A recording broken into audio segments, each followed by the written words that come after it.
Hey guys, welcome back. If you're new, I'm Evan. This is the Adventures of Rogers and Henderson, and today we're going to see if we can solve our flexibility problem with the two-door Bronco. If you watched our rock crawler 4-link conversion kit install, when we tested out, we actually found we have too much up travel. We can put the tire right into the fender flare, the rear bumper, the tub for the sheet metal, all of it. So after doing some digging, it was mentioned on the Bronco 60 forum that iCon actually makes a bump stop spacer that we can install on our existing coilovers, and we're going to see if that solves the problem before we take more drastic measures. So follow along, stay tuned, let's see if this works, and as always, if you like what you see, hit the like button. It helps us grow the channel. Make sure to subscribe. We got a lot more installs, a lot more adventures coming up that you're not going to want to miss, and drop us a comment down below if you like. It really helps us grow the channel also. So stay tuned, let's see if this works. Alright, so before we dive into the install and the subsequent tests, let's go over what comes in their little kit. Now this thing was like 50 bucks. So if this thing works, it's going to save us a ton of money and a lot of headache trying to figure out either a bump stop system or switching over to a set of coilovers that have limiters that you can adjust on there. So here's what comes in the kit. It is super simple, just two spacers, one for each shaft and the bolts for each. And all we're going to need is a T25 Torx bit. All right, so let's get these things on and see if it solves our problem. All right. I apologize. I'm trying to provide you guys with as much light as possible here. This is not the most convenient spot to have to light. So we're going to give it a shot here. See if I can put my phone up here for a little added lighting on the situation, because I'm going to block it with my arm. But all we need to do is we need to remove the foam bump down enough to get the spacer on, and then we're going to try and position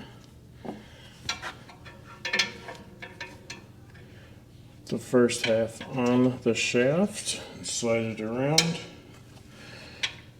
It's going to be difficult.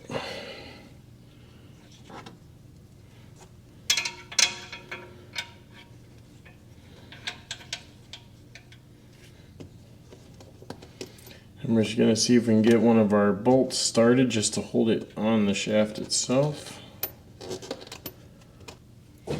See if we can start with the lower one.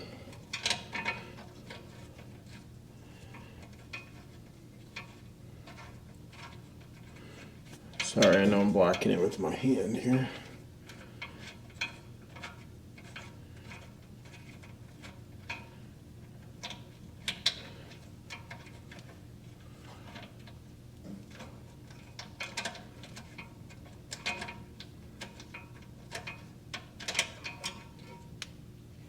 I think that started.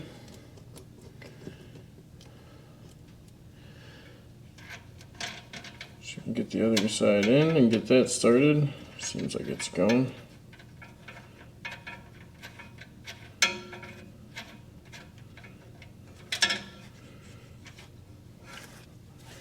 Alright, so as you can see, it just clamps around the shaft and just acts as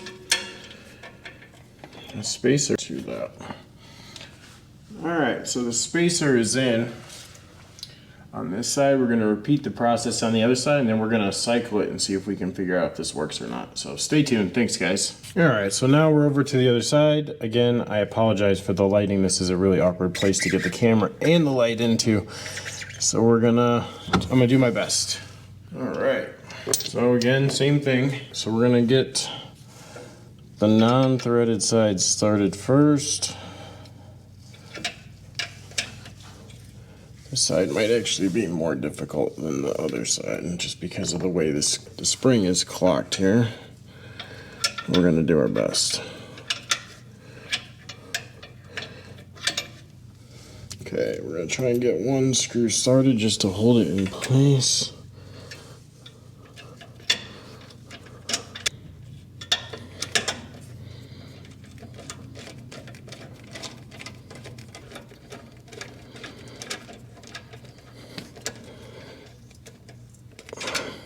Okay, that side is on. We took them over to Tom Automotive Solutions today to actually put it back on the forklift to try and get as accurate of a retest as possible compared to the first time. The first time we went up to 27.5 inches before it started running into everything. And with these new bump stops installed, we were able to flex it out. We got to 30 inches and it wasn't touching either the fender or the fender flare. It was still starting to touch the bumper here. But what we did is we shimmed the bumper back about 3/4 of an inch. And so now it goes all the way up. So we set it to stop there. The tire stops right about here. You can articulate this thing out to 30 inches with the forklift before the other tire starts to leave the ground. I'm glad we didn't have to spend the money on doing a hydraulic bump stop setup. I really wasn't looking forward to spending the $3,000 on a set of rear coilovers that you could adjust the limit on either. So this was a nice feature. It's 50 bucks. Like I said, we'll put the link for them down in the description. If you have Icon coilovers or any set of coilovers that has a 7/8 inch shaft for the coilover, these clamps should work. So we do ask that you like the video. It really does help us grow the channel. And drop us a comment down below. Let us know what you think. Have a great night.